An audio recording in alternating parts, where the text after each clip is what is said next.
एक ऐसा सफ़र जो सिर्फ अमेरिका तक नहीं था। 9 जनवरी सन 1493 कैरिबियन सी, रात ढल चुकी थी। तेज़ हवा जहाज़ से टकरा रही थी। समंदर की लहरें अंधेरे में अजीब सी आवाज़ कर रही थी और उस अंधेरे के बीच एक आदमी अपनी डायरी में कुछ लिख रहा था। उसका नाम था क्रिस्टोफर कोलंबस। लेकिन उस रात उसने नया आइलैंड डिस्कवर होने की बात नहीं लिखी, ना किसी खजाने का जिक्र किया, ना किसी जंग का। उसने सिर्फ एक अजीब सा सेंटेंस लिखा, आज हमने समंदर में 3 ऐसी क्रिएचर्स देखे जो इंसान की तरह लग रहे थे। बस इतनी सी लाइन, और इसी लाइन ने अगले 500 साल से हिस्ट्री की सबसे बड़ी डिबेट्स में अपनी जगह बना ली। क्या कोलंबस ने वाकई में मरमेड्स देखी थी या फिर उसने कुछ और देखा? हैरानी की बात यह है कि ये उसकी ज़िंदगी का सबसे बड़ा राज नहीं था, क्योंकि उस सफ़र में उसने आसमान में अजीब रोशनी देखी। उसका कॉम्पास अचानक गलत डायरेक्शन दिखाने लगा। उसकी मौत के बाद एक ऐसी मिस्ट्री शुरू हुई जो आज तक सॉल्व नहीं हो सकी। आज हम क्रिस्टोफर कोलंबस की ज़िंदगी के 5 सबसे बड़े मिस्ट्रीज़ को इन्वेस्टिगेट करेंगे। पर याद रखिए, इस वीडियो में जहां हिस्टोरिकल रिकॉर्ड्स अवेलेबल हैं, वहां हम फैक्ट्स की बात करेंगे, और जहां सिर्फ थ्योरीज हैं उन्हें हम थ्योरी ही कहेंगे। तो चलिए 1493 की उस डेंजरस वॉयज पर चलते हैं जहां से ये सारा डेंजरस सफ़र शुरू हुआ। यूरोप का एक नेविगेटर क्रिस्टोफर कोलंबस, जिसे हम समुद्र का आदमी भी कहते हैं, उसका मिशन सिंपल था, वेस्ट की तरफ सेल करो और नए नए सी रूट ढूंढो। लेकिन उस वक्त किसी को नहीं पता था कि ये सफ़र हिस्ट्री ही नहीं, मिस्ट्रीज भी लिखने वाला है। उसके पास ना जीपीएस था, ना सैटेलाइट, ना वेदर फॉरकास्ट, सिर्फ एक कॉम्पास, कुछ मैप्स और 3 जहाज, नीना, पिंटा और सांता मरिया। महीनों तक सिर्फ समंदर, हर तरफ बस पानी ही पानी, ना ज़मीन का कोई निशान। आज हम गूगल मैप्स खोलकर डेस्टिनेशन देख लेते हैं, लेकिन उस दौर में अगर आप किसी गलत डायरेक्शन में निकल गए तो शायद कभी घर वापस ही ना लौट पाए। इसलिए कोलंबस का हर ऑब्जर्वेशन उसकी डायरी में लिखा जाता था, और शायद उसने कभी सोचा भी नहीं होगा कि एक दिन दुनिया उस डायरी के हर लफ्ज़ को माइक्रोस्कोप से पढ़ेगी। अब हम जानेंगे डायरी का सबसे हैरान कर देने वाला पेज। सफ़र के कई महीनों बाद 9 जनवरी 1493 कैरिबियन सी का पानी बिल्कुल शांत था। क्रू अपना काम कर रहा था। तभी कोलंबस की नज़र पानी के सतह पर पड़ी। दूर 3 अजीब सी शक्लें वो पानी से बाहर उभर रही थीं, फिर दोबारा गायब हो गई। कोलंबस ने उन्हें कुछ देर तक देखा और फिर डायरी में लिखा कि उन क्रिएचर्स का चेहरा इंसान जैसा लग रहा था। लेकिन उसने एक और बात लिखी, वो इतनी खूबसूरत नहीं थी जितनी कहानियों में बताई जाती हैं। यही सेंटेंस आज भी हिस्टोरियंस और साइंटिस्ट के बीच डिबेट का हिस्सा बना हुआ है। क्या उसने वाकई में मरमेड्स देखी थी, या फिर उसका दिमाग उस वक्त उसके साथ एक खेल खेल रहा था? उस वक्त के सेलर्स के बीच मरमेड्स की कहानियाँ बहुत मशहूर थी। महीनों तक समंदर में रहना, थकन, स्ट्रेस और हर रोज़ सिर्फ पानी देखना इंसान के परसेप्शन को बदल सकता है। लेकिन क्या सिर्फ इमेजिनेशन इतनी पावरफुल हो सकती है, या फिर वाकई उसने ऐसे क्रिएचर्स देखे थे जिसे उस दौर के इंसान समझ नहीं सके? आज के साइंटिस्ट के पास इस मिस्ट्री का एक जवाब है, लेकिन क्या वो जवाब वाकई इतना सिंपल है? मरमेड्स या सिर्फ एक गलत पहचान? अगर आज आप किसी मरीन बायोलॉजिस्ट से पूछे क्रिस्टोफर कोलंबस ने वाकई मरमेड्स देखी थी, तो ज़्यादा चांसेस है जवाब ना मिले। साइंटिस्ट के मुताबिक कोलंबस ने शायद मैनिटीज़ देखी थी। मैनिटीज़ बड़े शांत समुद्री मैमल्स होते हैं।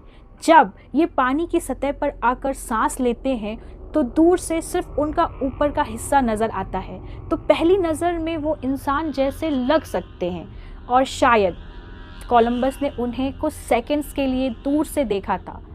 याद रखिए, उसने उन्हें हाथ लगाकर नहीं देखा था, ना ही उनकी तस्वीर बनाई थी, सिर्फ एक ऑब्जर्वेशन डायरी में लिख दी थी। इसी वजह से आज के हिस्टोरियंस का मानना है कि एक मिस आइडेंटिफिकेशन थी। लेकिन यहीं से एक और सवाल पैदा होता है।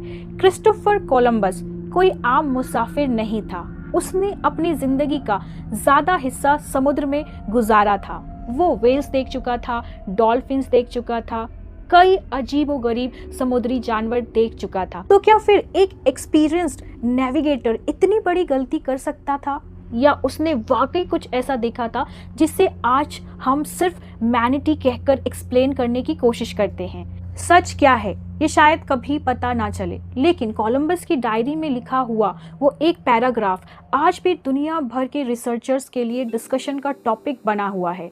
और अगर आप ये सोच रहे हैं कि ये उस सफ़र की सबसे अजीब बात थी, तो शायद आप गलत हैं, क्योंकि कुछ ही हफ्तों पहले इसी वॉयज के दौरान कोलंबस ने एक और ऑब्जर्वेशन लिखा। इस बार समुद्र के पानी में नहीं, बल्कि आसमान में। तारीख 11 अक्टूबर सन 1492, रात का वक्त। 3 जहाज धीरे धीरे अंधेरे में अटलांटिक ओशन को चीरते हुए आगे बढ़ रहे थे। हर तरफ गहरा अंधेरा, ना किसी शहर की रोशनी, ना कोई लाइट हाउस, सिर्फ सितारे और समुद्र। तभी कोलंबस ने दूर होराइजन की तरफ एक छोटी सी रोशनी देखी।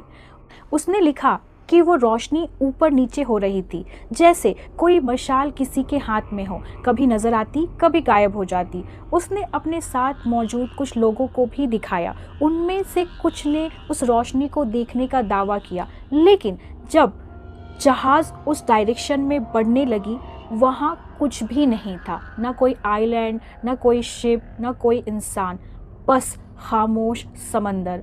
आज हिस्टोरियंस कहते हैं हो सकता है वो किसी दूर के आइलैंड की फायर लाइट हो, या समुद्र की लहरों की वजह से रोशनी हिलती हुई नजर आई हो।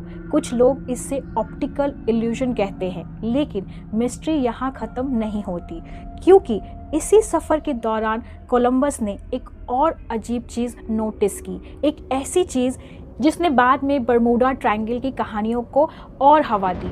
उसका कॉम्पास अचानक गलत डायरेक्शन दिखाने लगा, और उस जमाने के सेलर्स के लिए कॉम्पास का पागल हो जाना मौत के बराबर था। समुद्र में एक नेविगेटर की सबसे बड़ी ताकत उसका कॉम्पास होता है। अटलांटिक ओशन, कोलंबस और उसकी टीम यूरोप से हजारों किलोमीटर दूर थे। हर तरफ सिर्फ पानी ही पानी, ना जमीन का कोई निशान। और इसी बीच एक दिन कोलंबस ने नोटिस किया कि उसका कॉम्पास नॉर्थ स्टार के साथ परफेक्टली अलाइन नहीं हो रहा था। उस जमाने में सेलर्स के लिए ये सिर्फ एक टेक्निकल प्रॉब्लम नहीं थी, ये डर का सबब था। क्रू के अंदर अफरा तफरी मच गई। कुछ लोगों को लगा शायद वो दुनिया के किसी ऐसे हिस्से में आ गए हैं जहां नेचर के रूल्स अलग हैं।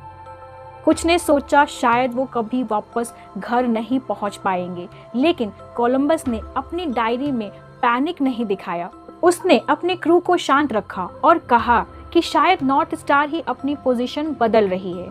आज हमें पता है कि असल में नॉर्थ स्टार नहीं, बल्कि अर्थ का मैग्नेटिक फील्ड और ट्रू नॉर्थ अलग चीजें हैं। उस वक्त मैग्नेटिक डिक्लिनेशन के कंसेप्ट का किसी को प्रॉपर्ली समझ नहीं था। आज साइंस इस ऑब्जर्वेशन को एक्सप्लेन कर देती है, लेकिन इसी इंसिडेंट ने बाद में एक और थ्योरी को जन्म दिया। कुछ लोगों ने कहा कि कोलंबस उस एरिया से गुजर रहा था जिसे आज हम बर्मुडा ट्रायंगल कहते हैं। इंटरनेट पर आज भी हजारों वीडियोस और आर्टिकल्स इसी इंसिडेंट को बर्मुडा ट्रायंगल से जोड़ते हैं, लेकिन यहाँ ज़रूरी बात समझना बहुत ज़रूरी है। ऐसा कोई साइंटिफिक एविडेंस नहीं मिला जो प्रूव कर सके कि बर्मुडा ट्रायंगल में फिजिक्स के रूल्स बदल जाते हैं या वहाँ कोई सुपर नेचुरल फोर्स काम करती है।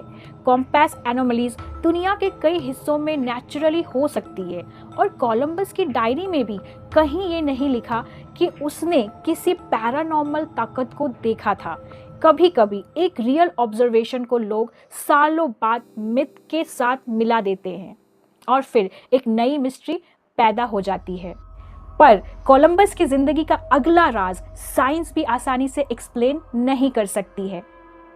आज हम कोलंबस के सफर के बारे में इतना कुछ जानते हैं क्योंकि उसने हर इम्पॉर्टेंट ऑब्जर्वेशन अपनी डायरी में लिखी थी, लेकिन यहाँ से कहानी एक अनएक्सपेक्टेड मोड़ ले लेती है। कोलंबस की ओरिजिनल शिप डायरी आज हमारे पास मौजूद नहीं है। जी हाँ, जो लोग आज कोलंबस की डायरी पढ़ते हैं वो असल डायरी नहीं पढ़ रहे, बल्कि उस डायरी का एक बाद में तैयार किया गया समरी वर्जन पढ़ते हैं, जो हिस्टोरियन बार्टोलोम दे लास कैसस ने कोलंबस के रिकॉर्ड्स के बेसिस पर प्रिजर्व किया है। और यहीं से एक नया सवाल पैदा होता है, क्या ओरिजिनल डायरी में कुछ और भी लिखा था? क्या कुछ पेजेस खो गए या कुछ डिटेल्स वक्त के साथ हमेशा के लिए गुम हो गए? आज हमें नहीं पता, ना हम जानते हैं और न शायद कभी जान पाए। एक एक्सप्लोरर जिसकी ज़िंदगी ने दुनिया का नक्शा बदल दिया, उसकी सबसे इम्पॉर्टेंट डायरी आज दुनिया के पास ओरिजिनल फॉर्म में मौजूद ही नहीं है। हिस्ट्री के लिए इससे बड़ी आयरनी शायद ही कोई हो। और अगर तुम्हें लग रहा है कि कोलंबस की सबसे बड़ी डायरी मिस्ट्री थी, तो रुक जाओ, क्योंकि उसकी मौत के बाद जो हुआ उसने हिस्टोरियंस को भी दो हिस्सों में बांट दिया।